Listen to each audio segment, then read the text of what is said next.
Most of my work is based around people's letters, the widows and dependent pension files of American Civil War pensioners. For any of you who are familiar with, say, our own revolutionary period here, the pensions that came out of that, similar pensions came out of the American Civil War for the Irish who fought in it. And I go through them looking for the individual stories of immigrants. And so really a lot of what I do is looking at Irish immigration in the 19th century through the American Civil War, right? But it becomes necessary at the start of any talks like this to give background on the American Civil War, because you can't just dive straight into it. We'll then move through a few of the better known figures. We'll be only very briefly discussing Thomas Francis Meagher, I'm afraid, because I'm sure you all know plenty about Thomas Francis Meagher. And then the second half of the lecture is going to be looking at individual families in Waterford and the United States who were from Waterford, who were impacted by the conflict. I think it's worth stating the newest research that's been carried out on immigration into New York by Tyler Anbinder and Hope McCaffrey has been looking at the number of immigrants from different counties who went in the years prior to the American Civil War and who stayed in New York. And their analysis shows that between 1846 and 1854, 18,000 people, which is just under 10% of the entire 1841 population of Waterford, 10% of everyone who lived in this county in 1841, between the years 1846 and 1854 went to New York, just to New York, not people who emigrated, went just to New York. So that's the type of scale of exodus you're talking about out of this county in the years before the Civil War. Between 1851 and 1860, around about 38,000 people left Waterford for the United States. This isn't people who emigrated, generally. This is people who left for the United States, right? So there's massive numbers of people from this county there. And it is Ireland's forgotten Great War. Ireland's forgotten Great War is not the First World War. It is this conflict. More people from the Republic of Ireland fought and died in the American Civil War than any other war in the history of the island, which includes World War I. And there's less than 50 years between those two conflicts. And I think you can think for yourself, particularly over recent years, have we done enough in terms of memory of one versus the other, for example? I think we haven't. And a lot of the reasons are for the type of numbers I was talking about there from Waterford. 1.6 million people who were born on the island of Ireland were living in the United States when the American Civil War broke out. So the vast bulk of them are famine-era immigrants. That's not including the huge numbers of British and Canadian and American-born ethnically Irish people who saw themselves as ethnically Irish in those periods but hadn't been born in Ireland. If you lived in New York City at the outbreak of the American Civil War, 1 in every 4 people that you would have met on the street was born in Ireland. Again, this isn't ethnic Irish, these are people who were just born here. There are whole parts of the city where it's Irish, completely Irish, where people are talking the Irish language, right? So it's an incredibly Irish location. And in and around 200,000 Irish served during the conflict. In terms of the conflict, it's not equal. So you'll often hear people say, well, they fought on both sides, which they did. They fought for both the North and the South. But of that 200,000, 180,000 of the Irish-born fight for the North, right? 20,000 are fighting for the South. It's very high proportional numbers for the Irish in the South, but the vast bulk are fighting in the North because the Irish live in the North, for reasons that we'll have a look at momentarily. 18 Irishmen become generals in the American Civil War, which is more than any other foreign-born people. 32 Irish become brevet generals. We'll have a very brief look at a couple of them as well. At least 146 Irish-born men received the Medal of Honor, which is the equivalent of the Victoria Cross, for service in the American Civil War. 1 in every 5 Union sailors, so 20% of the entire Union Navy, were born in Ireland. Not ethnically Irish, born in Ireland. It's the biggest naval experience in the history of the Irish people. And a death toll of around about 25 to 35,000 people. That can only ever be approximated because we don't have the sort of records that we have, for example, for the First World War. So for any county, for all the counties in Munster, this is true. For all the counties in Connacht, this is true. It's by far and away the biggest conflict. Any county particularly that saw mass immigration. So for example, Cork, which we won't mention too much here, but Cork far and away outstrips everything else in terms of their experience. But really just forgotten, because fundamentally they were immigrants. They left. So as mentioned, there's 180,000 of these people serve in the Union forces. There are 2 brigades. I'm sure you all are well familiar with the Irish Brigade, with Thomas Francis Meagher at the helm of it. But there's another brigade as well, formed by a guy called Michael Corcoran. and they're Corcoran's Irish Legion who also fight. But there are a whole array of what are called these green flag regiments. So these ethnic units, groups of about 600 to 1,000 men who march off to war under the United States flag and under a green flag of Ireland, and they are specifically an ethnic Irish unit, right? So a lot of guys do that from all over different states. New York is by far and away the biggest in terms of numbers. It's more than double the population of any other state in the United States at the time in terms of its Irish population. It's followed by Pennsylvania, Philadelphia being the biggest city there, and then you have places like Illinois, Massachusetts, also very big numbers of Irish. I'm not going to get into, because we don't really have the time in the talk today, about Irish getting disillusioned with the war, but they do. Mainly because the Irish Brigade, just as the Irish Brigade now is like almost a black hole for attention in relation to Irish involvement in the American Civil War, it was at the time as well. So despite the fact that you have Irish serving all over the Northern Arms, everybody was looking at the Irish Brigade and what was happening with it. And the casualties that the Irish Brigade took in 1862 have a very profound impact on the Irish on the home front in places like New York. There are also events around the Emancipation Proclamation. We can perhaps discuss it in questions, but the Irish in the United States were not particularly interested in seeing the emancipation of the enslaved African Americans for a variety of reasons. So when the war and the Emancipation Proclamation comes into play, they become disillusioned with it.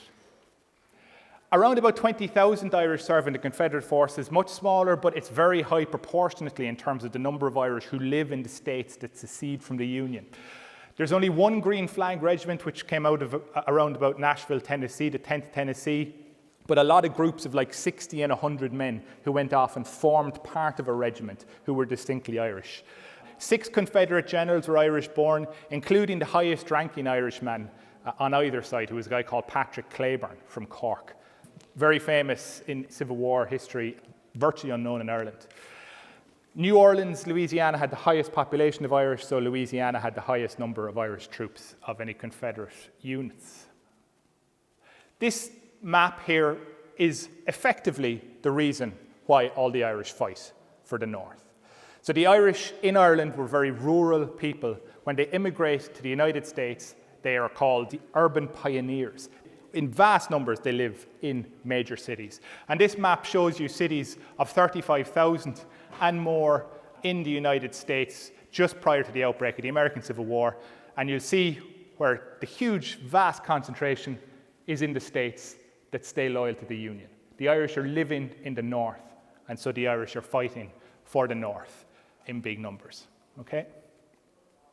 So just to touch on why they fought, and I think it's always important to state, lest there be any doubt about what caused the American Civil War. The American Civil War was caused by slavery. There is no serious debate about this anymore.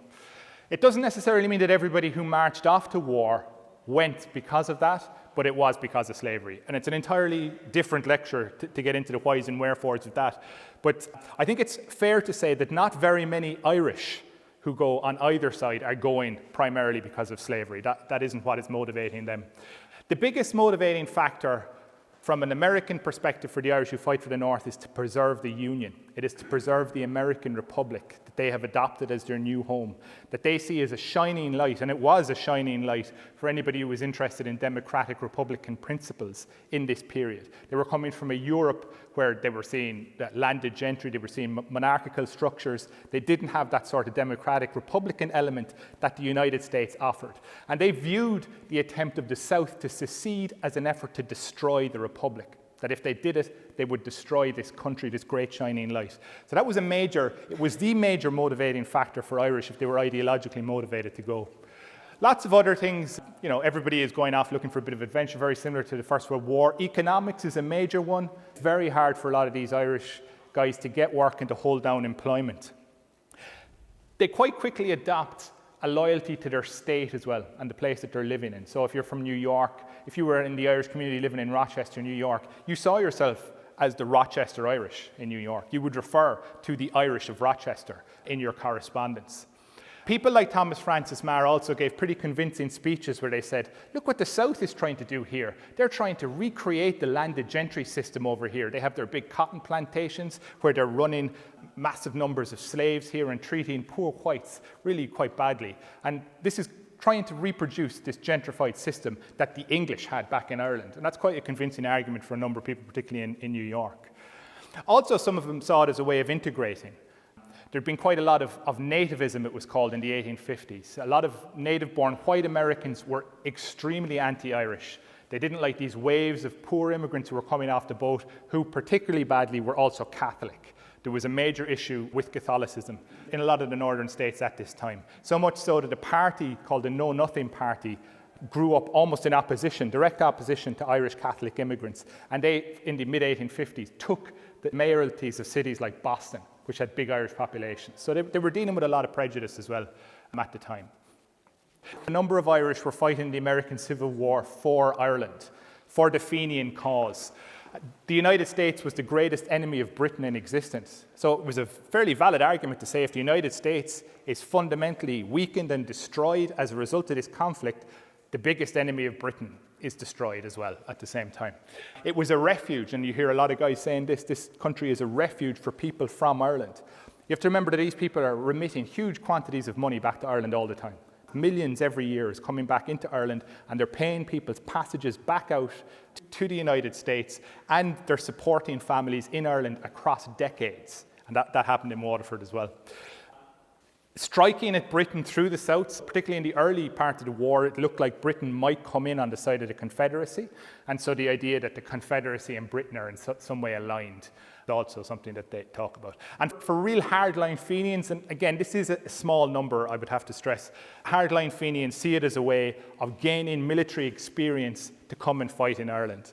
For example, after the Battle of Gettysburg, one of the Fenians on the field is immediately writing to John O'Mahony, the leading Fenian in the United States, telling him all the Fenian lads who got killed in the battle. So it's quite quickly not working out for the Fenians in terms of getting experience because the guys are dying on the field of battle. Obviously, you would have to start with Thomas Francis Meagher. And as I said, I'm not going to spend very long on him. If you're interested in this picture, it's a very rarely used image of Thomas Francis Meagher. I just did an analysis of it on my website. This is actually a photograph of him. It had been misidentified in a couple of places, but in a couple of books it has been correctly identified. It's him as a captain in the 69th New York State Militia before the first battle of the war. He's actually surrounded by the Zouave company that he established. Just some of his facts, obviously, that you'd be aware of. Born in Waterford, young Ireland, transported. Often said to have led the 69th in the war. He never did, actually.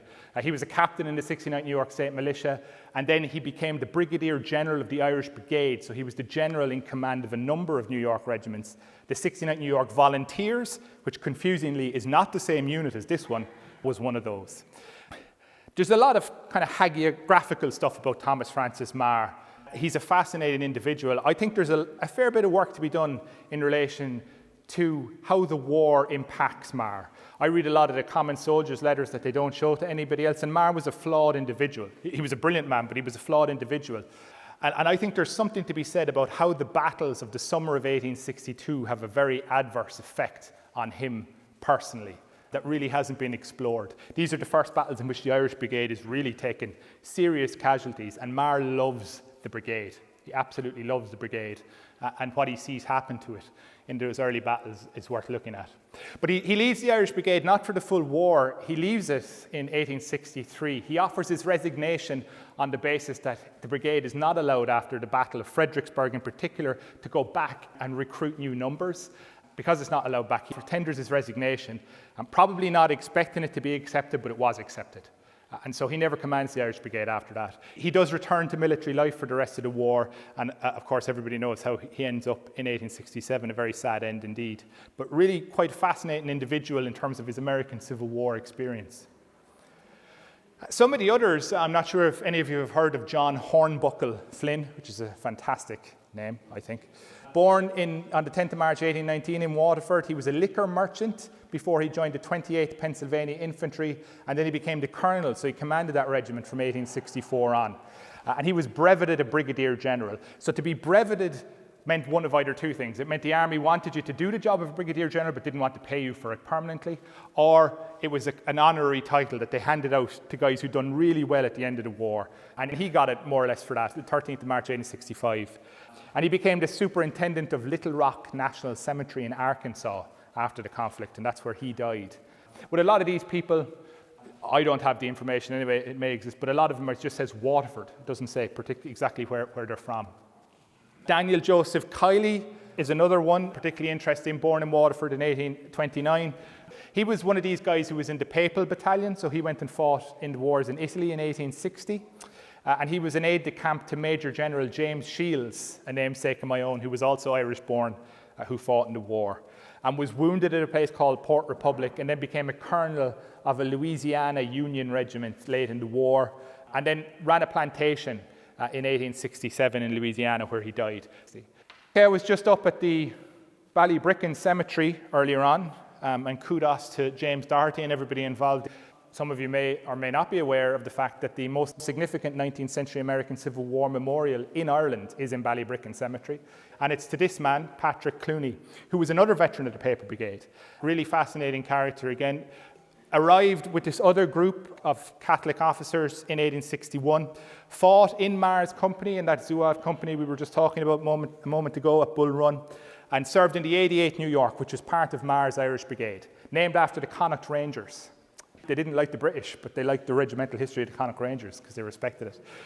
And killed in action at Antietam, carrying the flag. I actually found a previously unseen account by Clooney, which I'll read to you here from the Battle of Fair Oak.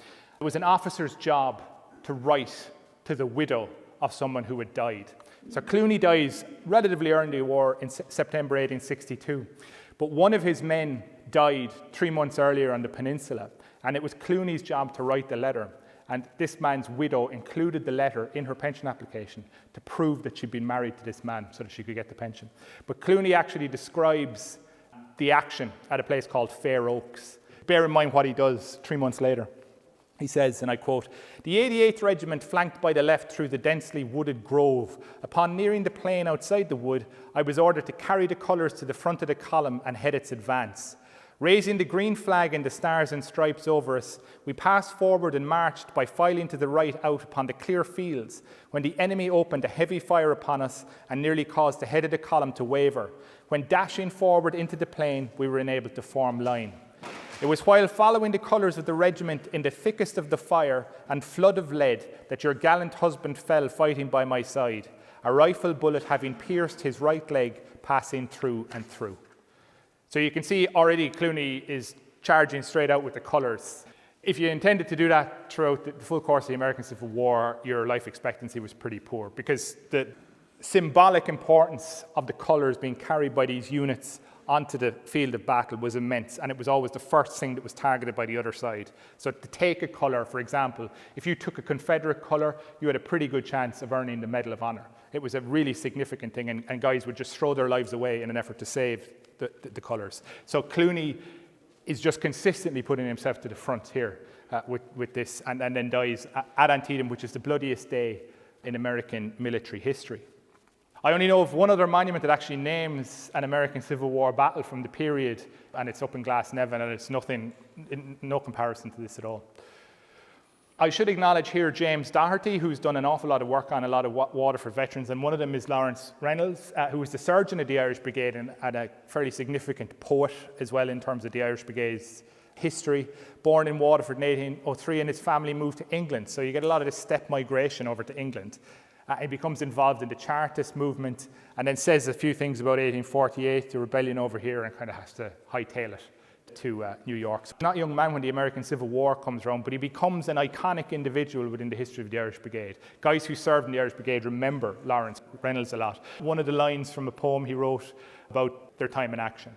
"In countless thousands on the rebels came, with cries of vengeance and with hearts of flame. They came to hurl destruction on our rear, but you, Green Erin's bold brigade, were there." There's lots of other really well-known individuals. Another one that James has worked on is Edward Wellington Boat, who was a key witness at a trial for a prisoner of war camp called Andersonville, where huge numbers of Federal soldiers died as prisoners of war. And Edward Wellington Boat from Waterford was one of these Federal prisoners who was there, but he actually gave evidence for the camp commandant, the Confederate camp commandant, in his defense at the trial. Medals of Honor, You'd be amazed to know that the vast bulk of medals of honour, nobody knows where they're born because people just haven't analysed them. I find this quite interesting. You'll often hear people say, oh, everybody's written everything about the American Civil War. Well, that's certainly not the case. We know that there's at least two, almost certainly way more than this, who were born in Waterford.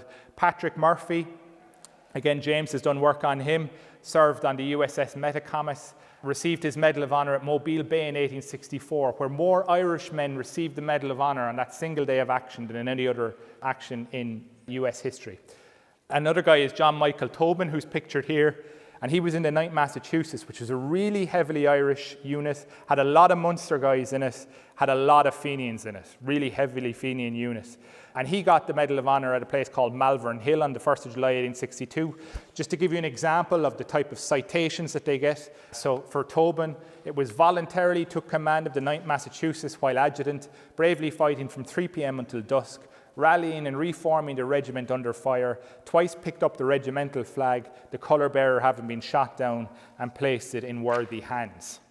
His commander, a guy called Thomas Cass, in that battle was killed. Okay, so we're doing okay for time. So now we're on to the ordinary folk. Now we're coming up to them, okay?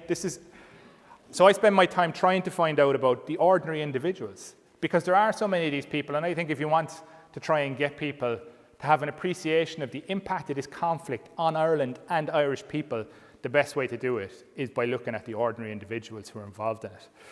And it's quite difficult because a lot of these people just don't record. Sometimes they don't even record that they're born in Ireland, never mind where they're born in the country. Some of the ways you can do it is you can go through laboriously looking at regimental rosters and see, does it say where they're born, which I've done for some units. This is the places where people were born who served in one regiment of the thousands in the Union Army, a regiment called the 23rd Illinois Infantry. That type of stuff does interesting things. You can see that they're not all Irish. This is the European births in this Irish regiment, an ethnic regiment. But you'll see here on this is a density map of the counties of Ireland on the right-hand side.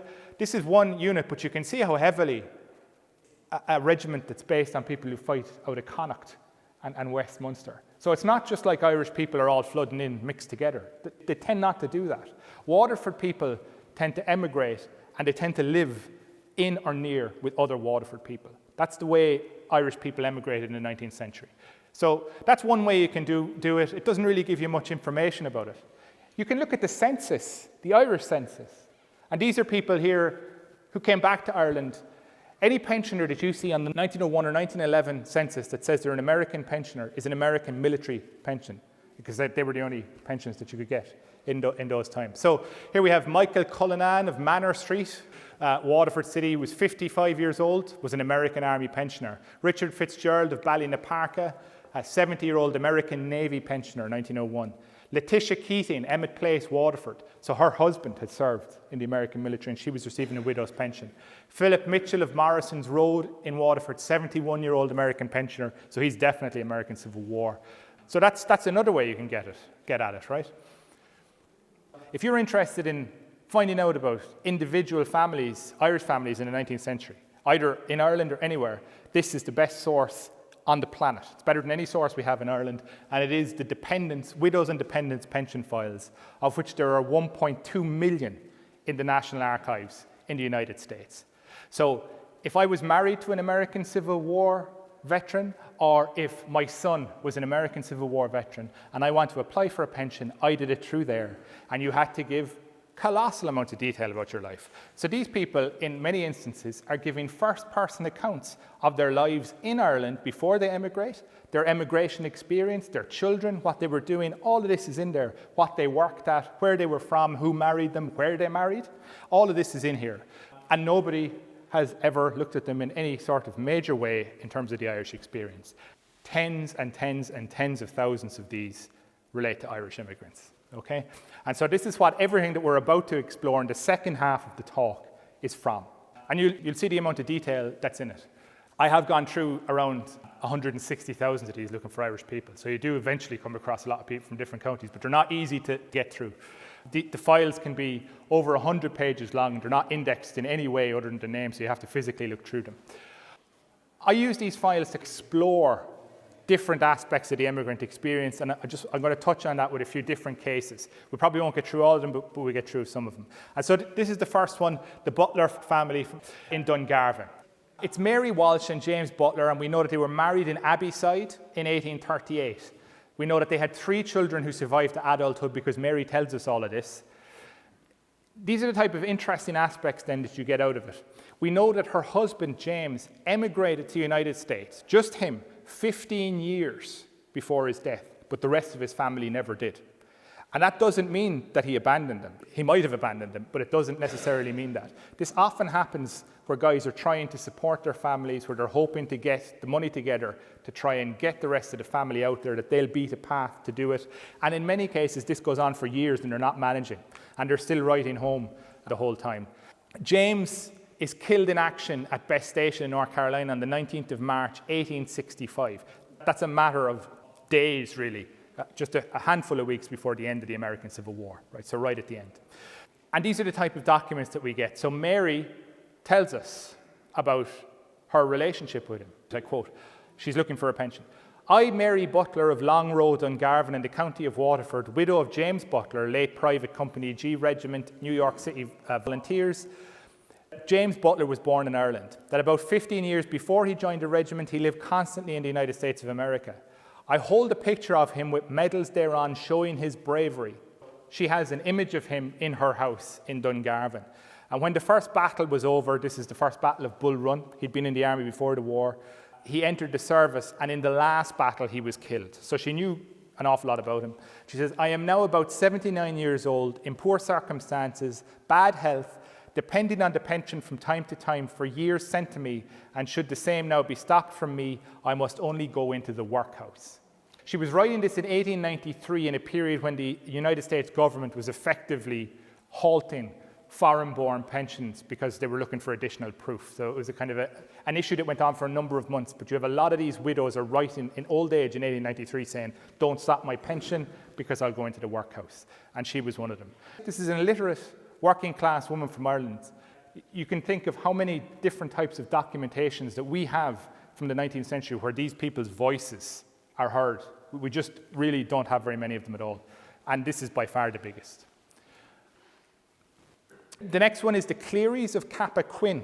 And this is Honora Brown and Francis Michael Cleary, who married a Cappoquin Catholic church on the 21st of August, 1843. They're all providing, by the way, these are all the images on these are documents that they're providing. This is a letter that's written that I'm going to quote from momentarily. They had 3 children who survive infancy. They'll often say that they have surviving children. Obviously, in this period, in most instances, they will have had more children than that, but they don't survive to adulthood. But we have all the dates. Francis, born in 1844, John in 1847, and Thomas, 1848. Bang right in the height of the famine, right, is when they're having children. So Francis emigrates to the United States by 1858, and he leaves his family behind as well. And then it's another family where there's years. So this is the type of reality that a lot of immigrants are dealing with in Waterford in this period, where there are people leaving for years and they're not seeing them. And he joins the United States Regular Army, and he was killed in action at a place called Gaines Mill on the 27th of June, 1862, when he was serving with the 10th United States Infantry. And when he dies, the money he's sending home to support his family stops. It's just gone. And there's a colossal length of time of trying to get these pensions in place to stop these people becoming abject paupers. Honora writes a letter. In often cases they dictate a letter, but this is an example of it here. This is the letter that she writes. I'll just quote from it. She's looking here for some payment for her children who were under the age of 16 when her husband died. And she says, all this time I had no resource upon which to support these orphans except the hard industry of my own hands. And the claim I make, and which I hope the United States government will allow, is to pay me whatever allowance is made from the date of their father's death. I know you will use all your influence in obtaining this claim. You have done a great deal for me up to this, for which God will bless you as I ever pray. And however it may turn out in future, with earnest blessing, I am yours truly, Honora Cleary. So she's writing that to the Pension Bureau in Washington, D.C. That's who she's writing it to, looking for these payments. So again, these two cases are showing you immediately the impact that the American Civil War is having on people living in this county. Not Waterford people away in America, people who are living here. People often would talk of how illiterate Irish people wouldn't write letters, which isn't actually true. They would dictate letters to other people who could write, and then they would be read in a communal setting in the family home by somebody who could read. So these type of letters are going back and forth all the time. And I've identified a few hundred of them in the files. which I work on. So just to give one example of them is the Fitzpatricks. I wanted to give one example of letters. And this is another example of how people who are Irish immigrants from the Irish diaspora don't have to be born in Ireland or the United States. John Fitzpatrick, who wrote these letters, was born in England, but he sees himself as Irish. These are step migrants to go over to Cheshire. The family were almost certainly around Liverpool. So the correspondence that you see in this file includes Ireland, it includes England, and it includes the United States. So you have to start thinking about these networks of families. They're a classic example of this sort of step migration. And so John's father dies in Waterford in 1859, but the rest of the family go to a place called Cohoes in New York, where there's a big industrial area where there are Irish people congregating, and there's other Waterford people who were there who they're going to live with. In the late 1850s, there's a big economic depression. John Fitzpatrick leaves his place in New York and, if you like, sets up another web of the diaspora, of that family group, and he moves to Illinois. He goes west to Illinois. His brother goes west to Illinois as well, looking for agricultural opportunities. So now you have a family who have these ties in England, in Waterford, in New York, and in Illinois. So it's this pattern that's going all across the place. And so John is writing letters home. And we actually have, in John's case, we have a letter that he wrote before the war starts, where he's working as an agricultural labourer in Illinois. I quote, "Dear mother, sister and brother," these are all back in New York, "I was sorry to hear that you had the ague again, but I should that you might get it broke up if you would try. I was glad to hear that the times still keep mending in Cohoes, and that you had got a cow, and I'm glad of it, and I hope she may do you a good deal of good. You said that you had no hay for her, so you'll find $15 enclosed in this letter so you can get her some hay and other things you may need for yourselves. The weather's been good in this last 3 weeks and we've been gathering corn and we're about half done. You must excuse my short letter this time on account of my ink being spilt. Some of the children spilt it last week, so I have scarce enough to finish up with." You know, that's a pretty human face on this guy's life. And you can see what the type of things that he's concerned with. And the reason this letter has been included in the pension file is because his mother has to prove that he financially supported her. So the letter is included because he says, "I'm sending you $15, right? That's the kind of key behind a lot of these letters. They're proving that you're married or they're proving that he gave you money. John goes and he enlists in an Illinois regiment and he fights through the Western theatre of war. And he gives quite a good description of the fighting. Most of what he writes about is the economy. He's really concerned that everybody has money at home. He's always talking about his brother and how he's doing with the farm and the agricultural price and everything. That's what he wanted to do. He wanted to get some of his own land. But this is the description he has of the fighting near Chattanooga, Tennessee. And he says, and I quote, "We went to Chattanooga. We had a fight with them," the Confederates, "for 4 hours and we drove them. Our company was a reserve for one of the skirmishing companies of our regiment. The shot and shells came heavy and fast, but they shot too high. We could hear the balls cutting the limbs of the trees over our heads. Our loss was 2 killed and 5 wounded when we stopped firing at sundown." And that's the last letter included in John's file, because on the 13th of November 1862, his mother got another letter, which he also included, saying that he died in Nashville, Tennessee from congestion of the brain. Far more of these guys who die of illness than from combat. And that's the one tough thing when you're going through these files. They're so rich in all this detail because in every instance, the soldier that they relate to died. That's why they're there. So these soldiers do not survive the war, so you always know that they're not going to make it. Except for our next case, where he does make it, because it's a different type of file, right? So veterans could also apply. Obviously, they'd survived the war. And this is one example, really interesting example of a fishing family from Dunmore East, the Dunn family. And, you know, we have a lot of interesting detail that these people include in their files, but we know that John Dunn was born in the townland of Corbally in 1840 in Dunmore East. He enlisted in July 1861 in the Union Navy and was discharged 3 years later. We know the ships he served on, that's one of them, the USS Passaic. He comes back after the war and marries Mary Downey in Tremore in 1872, and they have 3 children. And he lives the rest of his life in Dunmore East fishing, and he dies there in 1924. But what's great about his story is one of the things he includes. So I'm sure you're all fairly well familiar with the census destruction that happened in Ireland in 1922. In order to prove his age to the American Pension Bureau. He gets a certified copy of the 1841 census for his family in Dunmore East. So that is the only record of that would have survived. And you get this with surviving veterans who return to Ireland are actually sending in census copies in order to prove who they are. So that's the only area where that exists. An Irish public record document survives in the United States. But what's really interesting about him is he actually tells us in his own words about his life. And I'll read it to you. And he tells us how he ends up joining up. He says, "I left Ireland in February 1858 in the active service of Captain Allen for Cardiff, Wales. And then I left there and shipped in the Bustede to Boston. Then I went to Shanghai, China, and from there to San Francisco, California. And there I was paid off and I shipped on the Ocean Telegram, Captain Williams, for New York. And I arrived there on the 4th of July, 1861. This guy is just sailing all around the world. He lands up on the 4th of July, 1861, and he goes, I'll join the Union Navy. That's what a lot of the sailors did.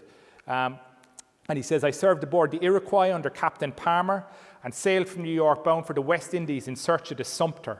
The Sumter was a Confederate raider, one of the most famous ones of the American Civil War. These were Confederate ships that were out there looking to try and intercept shipping and take prizes and everything. And so the Union were sending ships after them. And he said, we found the Sumter in Martinique, but we weren't allowed to engage her because she was docked in port. So you're not allowed to attack if it's in a foreign port. We proceeded to St. Thomas's. We then proceeded to New Orleans under the command of Admiral Farragut. And we proceeded to Vicksburg, from which we were ordered to New York. So he's fighting up the Mississippi. He was in Hampton Roads, there from Charleston, served under Admiral Dahlgren, and was paid off in September 1864. And because I was in ill health, I returned to my native place. Interesting to note, he was on board the USS Passaic when Abraham Lincoln visited it. So he might have met Abraham Lincoln. He was certainly in immediate proximity with him. The most famous vessel of the American Civil War, some of you may have even heard of it, was called the USS Monitor. The USS Monitor sank. There were a number of Irish guys on it. It was an ironclad and sank. The other ship that was with it at the time that it sank was his ship. He saw the USS Monitor sink. But we can move on to 1911. So by 1911, somebody in Dunmore East is writing on his behalf to try and get an increase in his pension. And they say, this fine old veteran who served as quartermaster in different ships during the Civil War and who so gloriously fought for the Stars and Stripes is now incapable of doing anything for his livelihood through the effects of old wounds and age. He has been trying to supplement his small provision of $6 a month by fishing, but he is now incapacitated from the same, and being a true patriotic son of America, they spread it on thick here to try and get the few bob, he's not eligible for any old age pension from the British government, which means he was in British naval service. So he left the British naval service dishonourably, is effectively what that means, to join the American service, or at least not be in the British service anymore. I'm sure that I am not making this appeal to you, sir, in vain, that the great and noble country for which he fought and bled will not see this fine old veteran descend to the level of a pauper. And he did get his increase. But another interesting document, this is the bill for his funeral that is preserved in the National Archives in Washington, D.C. Hennessy's in Johnstown. I don't know if they're still going or not. Are they? Good, right, there you go. Because when a pensioner dies, an American pensioner, the family are entitled to claim the expenses off the American government. And so they do so, and they send in all of these. There you go, sent from Searstadt, Aaron, when he dies. I'm kind of going to be moving faster. There's lots of them. I'm not going to get through them all. But the Kileys of Kilmacthomas are ones that I wrote about when I was researching for this. It's another example of how the war could really impact on families' lives here. So Mary Whelan and John Kiley were married in Killarsanti in 1846. They had 3 children. Again, John Kiley goes to America. His wife and children stay here. Right? So this is a pattern that you see again and again repeated. He goes to an Irish community called Seneca Falls in New York, and that Irish community in Seneca Falls sends a company to the war. He's one of them. He dies of disease in November 1862. Mary doesn't have to threaten that she's going to be in the workhouse because she ends up in the workhouse. The people who help her apply for the pension are the guardians of Kilmacthomas Workhouse. So the address that she gives on her pension application is Kilmacthomas Workhouse. And she was there for at least 2 years while she was waiting to try and get the pension. And so there's this back and forth with the guardians and documentation from the workhouse in there. Eventually she gets her pension, and she then ends up emigrating with at least one of her children to New York, and she herself dies in New York as an older woman. So she doesn't emigrate when she's young, she emigrates later in life, having effectively ended up in Kilmacthomas workhouse because her husband dies in the American Civil War. You can just keep going on and on and on through all of these families. These are the Lynches of Tallow. John Lynch and Mary Lenine marry in Tallow in 1842, and they emigrate to Middletown, Connecticut. And we know, this is the interesting one about this, that they're chain migrants, that they are emigrating to the same place that other people from Tallow are going to, that there are other Tallow people living there. And we know that because people who supported the pension claim had to give an affidavit to support it. And so two men who were living in Middletown, Connecticut come forward, and their names were Patrick Laher and John Carroll. And they say, we knew John Lynch, late of Middletown, formerly of Tallow, County Waterford, Ireland, that we knew him when he resided in said Tallow. And we also knew in the same place his present widow, Mary Lynch, whose maiden name was Mary Lenine, that we knew them both before their marriage, that we know they were married in said Tallow 20 years or more ago by the Reverend Mr. Condon, then parish priest of Tallow, to us well known. That we both emigrated to this country before Lynch and Mary, his wife, that John Lynch came to this country about the year 1854 with his wife, and that we have known him and her ever since until the time of the death of John Lynch. So immediately, and this is really hard to recreate usually, is these chain migrants, these people who are all going from one area and end up there. This allows you to do it because they're saying that they were there in the same place as them. Not everybody who emigrated out of Waterford or Ireland was Catholic. And it's often forgotten that Protestants were impacted by the famine as well, and that if you were looking for the highest numbers of Church of Ireland people emigrating to the United States, it was in the period immediately before the American Civil War, although we often associate that emigration with the 18th century. But the Hudsons of Kilmeaden are one example. Henry Hudson was living in Kilworth, so he might be a Cork family, but he marries a woman from Kilmeaden called Jane Backus. They married in Kilmeaden Church of Ireland Church in 1845. They emigrate to Hartford, Connecticut, and we know that other members of her family go there because Jane was working there as a tailoress with her sister Margaret Backus at the same time. Henry joins an Irish regiment and dies of disease in 1862. That's a copy of their marriage certificate that was provided. The Condons of Stradbally is another example. Garrett Condon and Mary Power marry in Stradbally in 1858. They have a son baptised in Stradbally the next year. They have another son baptised in Lowell, Massachusetts, which is a big manufacturing area. Garrett Condon gets sentenced to a year of hard labour on this place, Ship Island, during the war. It seems because he got really drunk and tried to sell his horse, I think. But his wife wrote a letter to the general in charge of the army appealing to him for money. And because of time restrictions, I won't go through it. I'm almost certainly going to be writing a post about this, though, on the website. You can get it. But she writes effectively appealing to the general to let her husband go because she can't afford to live. The Cummins family from Spring Garden Alley. It's another naval guy, and it's another guy who survives the war. He served on the USS Lancaster, which spent a lot of his time overseas. But Patrick Cummins and Margaret Flynn marry in St. John the Evangelist Church in 1852. He enlists in 1860, discharged 3 years later. He died in Waterford in 1889. That's a copy of his death certificate included in the pension file. It's in the US now. But again, the people who come forward, so people come forward to give evidence on their behalf include John Hanley of John's Lane, John Kavanagh of Catherine Street, Peter Walsh of New Street. So it's pulling in everybody from the community. You're getting a picture of their community lives out of this material. The Careys of Loscarron, Old Parish. Again, I'm just going to be running through these fairly quickly now. James Carey and Mary McCarthy were married in the priest's house in Loscarron in 1846. They specifically say that. They emigrate to Albany, New York. And this is an affidavit given from Waterford for the benefit of these people in the United States. So this is telling us that these people are not getting on the boat and are never being heard from again. Even though they're all illiterate, they are writing back and forth. And so when this woman's husband dies, she needs evidence that they were married here then. And the priest had died. And so the sister-in-law of the soldier, writing here what happens to them, she talks about him dying in the war. She talks about how they had one child who died on the passage to the United States. So it's giving you this really emotive information. Her husband was shot through the thigh in a battle in 1864, had his leg amputated, and then died of complications. Another one, the Hearns of Raheen, the 5th New York Infantry here. The 5th New York Infantry in the period of 10 minutes at a battle called Second Bull Run, were annihilated. They suffered the highest losses of any Union regiment of the American Civil War in 10 minutes. They had 525 men engaged, 332 of them became casualties, 121 of them were mortally wounded. It was called the Vortex of Hell. And one of the men who died there was John Hearn, who was a coachman from New York. And he had been sending money home to Waterford all the time, because this is recorded, and was killed there. And he was sending it home to his mother, Bridget, in Raheen. Bridget, in Raheen, communicated through, and they say this, Michael Cooney, who was also from Raheen, but living in Brooklyn. So he was acting for her in New York. So again, all these ties that are keeping these people together.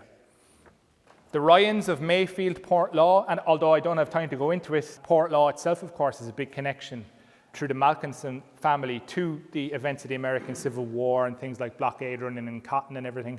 But the Ryans of Mayfield, Portlaw were married in 1843, and they emigrate to Fall River in Massachusetts, which is a textile production centre. So there is no coincidence in these people going from Portlaw to go to Fall River. They're going specifically there because that's their area of expertise. Another man who doesn't die from being shot, he dies of sunstroke in New Orleans in 1863, effectively from exposure.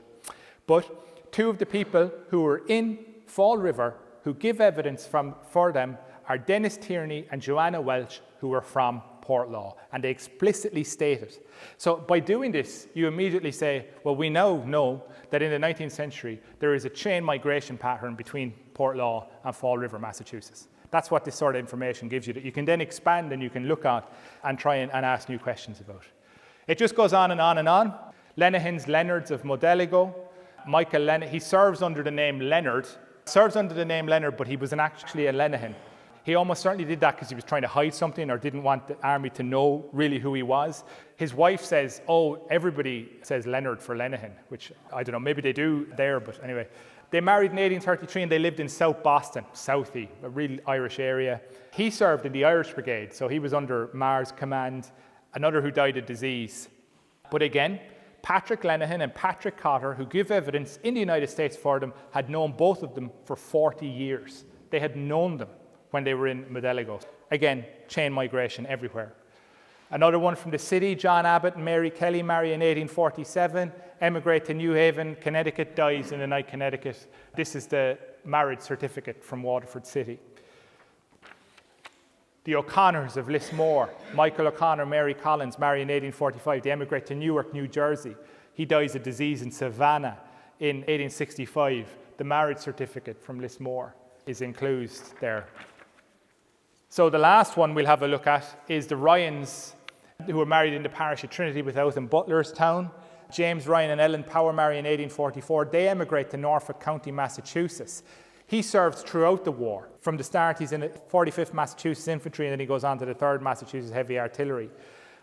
When Abraham Lincoln is shot, this is one of the interesting aspects of this. When Abraham Lincoln was assassinated, there was pandemonium in the army, and James Ryan was sent out on guard duty, and he wasn't relieved for a number of days. And he contracted consumption.